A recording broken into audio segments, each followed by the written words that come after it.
Welcome back to the deep dive. Today we're opening a truly unique set of source materials. hmm We're not looking at the usual market reports or, historical documents. We are analyzing a highly personalized, curated collection of lucid and recurring dreams. Yeah, and these sources are fascinating because they come with this really comprehensive, multi-layered interpretive analysis. It draws on traditional frameworks like Jungian and Freudian psychology, Right, the classics. exactly, alongside modern approaches. And then there's this unique addition from an interpreter named Zoran, who offers insights rooted in what he calls ancient dragon wisdom. Ancient dragon wisdom. Okay, that's quite a mix. Yeah. And our mission today, the learner, is pretty essential. Mm. We need to sort of cut through the esoteric imagery and these different interpretations, whether it's Jung's shadow or Zoran's sunstone, and really extract the core, the universal psychological and spiritual roadmaps hidden inside. That's it. We're looking for patterns in self-actualization, conflict resolution, and how to consciously access these really profound inner states. And it's perfect material for a deep dive, I think, because these aren't just fleeting passive dreams. The source material notes a high frequency of lucid dreams, Oh, which indicates this conscious, sustained engagement with the subconscious. The dreamer isn't just like receiving information passively. they're involved. They're actively shaping the narrative, exploring their inner landscape. So the insights are deep, they feel intentional, and often pretty immediately applicable. Okay, let's unpack this. Let's start at the top. Theme 1. Attaining transcendence. This whole spiritual quest for light and wholeness. We're focusing on the absolute peak experiences in this material, where the self seems to connect directly with some kind of boundless universal energy. Right. And what stands out immediately, I find, is that the ultimate spiritual awakening is described not just as an idea, a philosophy, but as an intensely physical and energetic thing, Hmm. almost always involving light. It represents this profound integration of the self into the larger cosmos. You see this so clearly in that dream entry from September 16th, 2025, Infused by Light. The dreamer talks about being enveloped by this intensely bright light. Uh-huh. So bright it sounds like it should have been painful, but wasn't overwhelming at all. Instead, it just generated this wave of pure serenity, bliss, and joy. Feeling suspended, kind of. Yeah, and Zoran, the interpreter, he categorized that one as a sunstone dream, which in his system marks a definitive milestone of spiritual alignment. Now, if we connect this to Jung, we might call it a flash of the self fully realized. Okay. But Zoran emphasizes the crystalline, the pure energy of that experience. And this feeling, this internal energy surge, it's recurring. Take the June 13th entry, the bliss of becoming. Right, I remember that one. Incredible energy, clarity, love, light just surging through the entire body. And the interpretations tie this to connecting with what are called the ethereal streams. Ethereal streams. Okay, that sounds a little out there. For listeners maybe not familiar with that specific term, how should we translate that psychologically? What does that mean? Well, you could think of ethereal streams as the universal non-physical energy flow that sort of underlies existence. Psychologically, it suggests the dreamer is successfully tapping into their most fundamental unified nature, Like the source. the energy source of the collective unconscious, maybe, if you want a Jungian parallel. The key insight here, though, is that the feeling of bliss is directly correlated with accessing and moving that profound energetic clarity. It's not just a feeling, it's about energy. And what's really compelling about this theme is that this bliss isn't just happening to the dreamer, it seems to be activated. Look at the dream dancing with the universe. Yes. The dreamer wasn't just, sitting back waiting for enlightenment. They were actively practicing Tummo, which, for our listener, is that ancient Tibetan practice of generating intense inner body heat through specific visualization and breathing. Exactly. Active engagement. Through practicing Tummo within the dreamer achieved what they call boundless bliss and a communion with the infinite, Yeah. feeling the cosmos literally spiraling within them. So the major takeaway from this first theme, I think, is this. Transcendence isn't just a passive gift. It appears here as the physiological result of intentional, energetic practice. It suggests the deepest harmony is achieved through active engagement with the inner self. But, that internal mastery, that harmony, it's only half the story, right? Right. Reality bites eventually. Exactly. The internal piece found in theme 1 has to be tested constantly by external reality. And that brings us nicely to theme 2.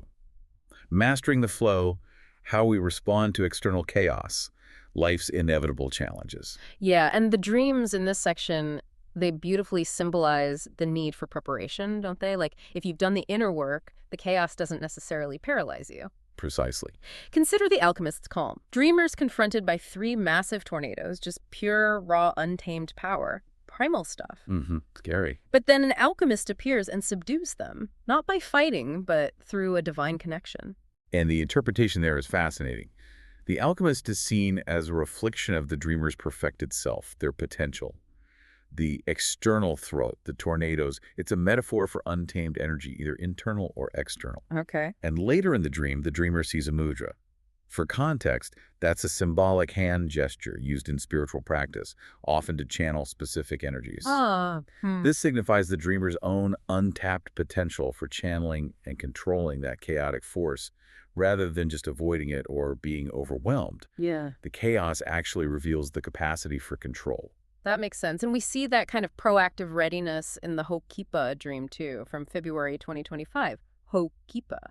People might know it as a famous surf break in Maui. Right, but the word itself means hospitality readiness. Exactly. So in the dream, the calm sea quickly turns into this massive breaking wave at Middles, another specific spot there, known for powerful waves. And the reaction isn't panic or paralysis, it's an immediate rush to grab surfboards. Get ready for it. Yeah. It symbolizes psychological readiness.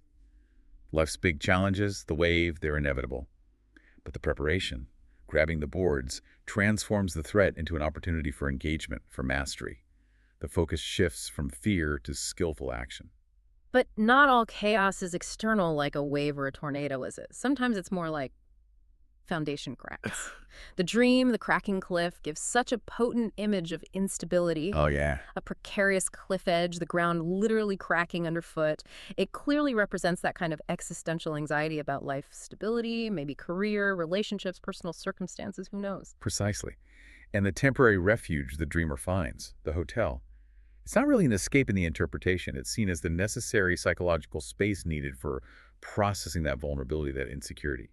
It teaches the need for intentional pauses when things feel shaky. A safe space to regroup. Kind of, yeah. And finally, under this theme, there's the cost of influence, of power. The Slippers of Power dream is intriguing. Yeah, this one involves a specific political figure. It does. The dreamer finds Donald Trump's slippers, feels this momentary temptation of power associated with them, but ultimately rejects wearing them to avoid the resulting wrath. Now, leaving the specific political symbol aside, what's the core psychological insight here? Good question. I think it's about the rejection of temporary external influence, that temptation of egoic authority in favor of inner equilibrium, inner peace. The wisdom illustrated is that true well-being prioritizes self-preservation and long-term integrity over any short-term, high-cost gains or temporary roles of authority. The slippers represented a heavy, damaging burden in the dream, not genuine empowerment. It was wise to leave them. Okay, so all of this, the transcendence, the mastery over chaos, it all seems to depend entirely on our third and maybe the most crucial theme, the call to integration. Right, the inner work. This is a hard, continuous work of turning attention inward and fully accepting all aspects of the self, especially the repressed or disliked parts, the stuff we often call the shadow. And this theme offers such a clear mandate for continuous introspection, doesn't it? The realization from the deeper understanding dream is really profound. Which part? That growth unfolds gradually, over years. And that internal tension isn't resolved by fighting it, but it's transformed by being seen, just by being acknowledged, embraced through mindful awareness. It aligns perfectly with that key insight from Hidden in Plain Sight. Clarity doesn't come from searching harder out there in the external world, Nope. but from seeing differently internally. Because our conscious minds are so often focused outward, we constantly overlook the subtle, essential messages woven into our inner reality. We have to deliberately change our internal gaze. And this integration work often means confronting parts of ourselves we've actively tried to push away. This is where the shadow work in these dreams gets wildly compelling. We have to talk about the Blue Meanie transformation. Oh, absolutely. From September 2024, the Blue Meanie, referencing the character from the Beatles' Yellow Submarine, Right, kind of a villain. here represents a particular shadow element for the dreamer. Right. Maybe something chaotic, childish, or aggressive that the dreamer actively dislikes in themselves. And the ultimate act of integration in the dream is when the dreamer becomes this character.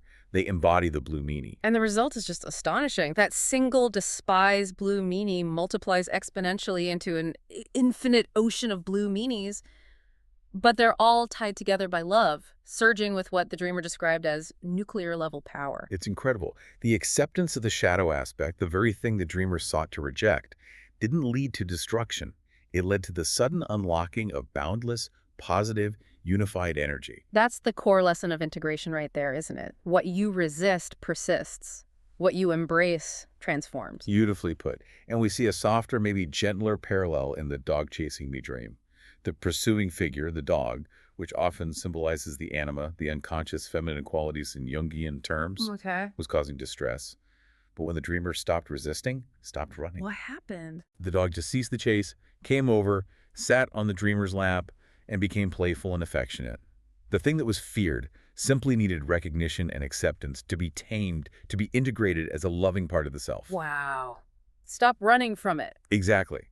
And if we want a really tangible image of this synthesis, this bringing together of parts, look no further than the enchiladas lucid dream. Yes, the enchiladas. Two contrasting enchiladas, one green sauce, one yellow, representing maybe disparate dualistic aspects of the self. And they're layered together, just like they do in Mexico, the dream notes. Delicious integration.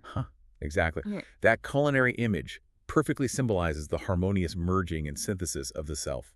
Wisdom isn't choosing one sauce over the other. It's layering the contrasting parts to create a richer, unified whole. The dream confirms that true growth is synthesis, not rejection.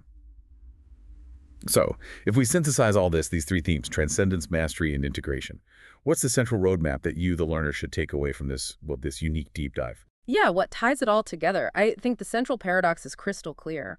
True spiritual ascent, true external mastery, they depend entirely on doing the meticulous internal work of integration and non-resistance. You can't solve a deep psychological or spiritual problem with brute force or just, intellectualizing it.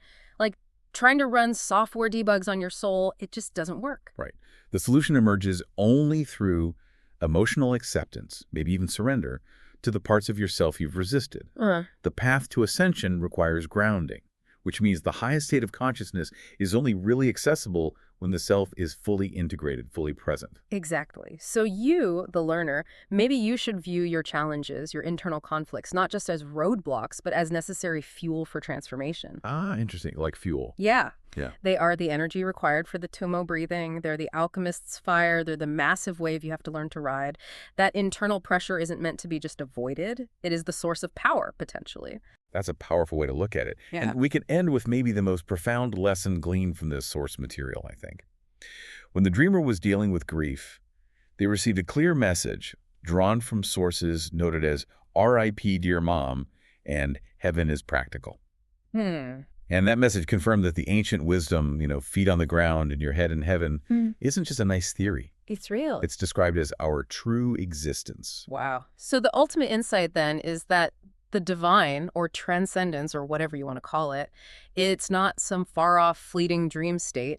It is, as the source says, a practical experience that exists inside of you 24 hours a day. It's present, constantly accessible. Right. So the ultimate question this material poses for you, the listener, is this. Given that the divine is practical and always present within you, what conscious practice will you employ today, right now, to step fully into that state?